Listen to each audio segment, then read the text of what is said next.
اعوذ باللہ من الشیطان الرجیم بسم اللہ الرحمن الرحیم۔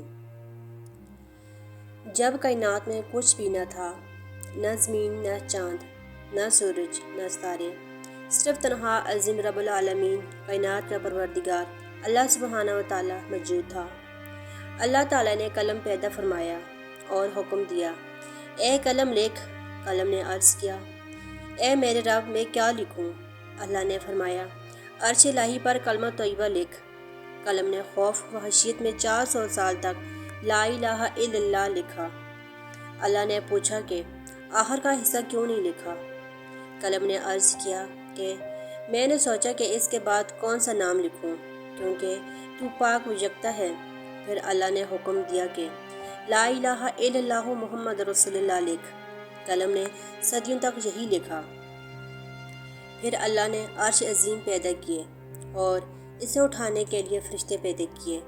جب وہ عرش نہ اٹھ سکا تو اللہ نے فرشتوں کو دعا سکھائی، سبحان اللہ، الحمدللہ، لا الہ الا اللہ واللہ اکبر، اور اس دعا سے وہ عرش اٹھنے کے قابل ہوئے۔ اس کے ساتھ ہی بے شمار فرشتے پیدا ہوئے جو اللہ کی حمد و ثنا کرنے لگے۔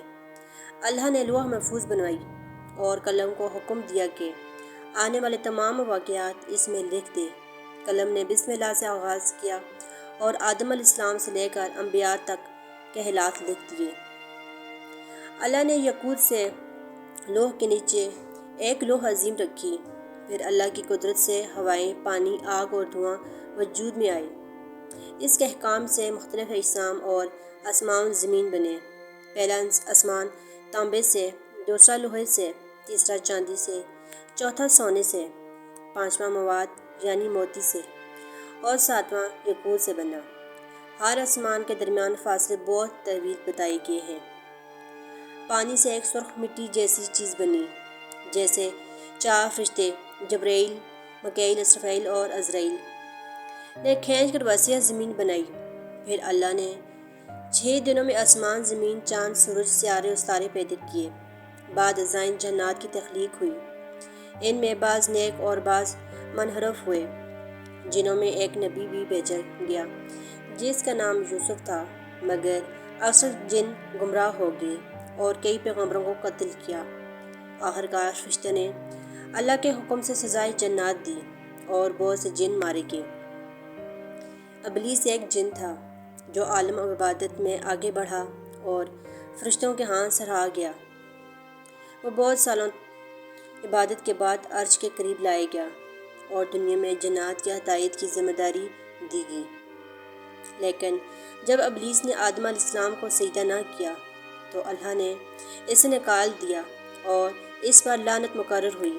ابلیس نے اللہ سے مہلت اور آدم اولاد میں وسوسہ کرنے کی اجازت مانگی، اور اللہ نے کہا کہ وہ گمراہ کرنے کی کوشش کرے گا مگر مخلص مومنین اس سے محفوظ رہیں گے۔ آخرکار اللہ نے زمین سے ایک مٹھی مٹی لی جس سے انسان کی تخلیق ہوئی۔ آدم علیہ السلام کو جنت میں رکھا گیا اور اللہ نے انہیں اپنی نعمتیں دی۔ فرشتوں نے آدم کو سجدہ کیا مگر ابلیس نے تکبر کیا اور سجدہ نہ کیا، جس کی سزا اسے قیامت تک نصیب ہوئی۔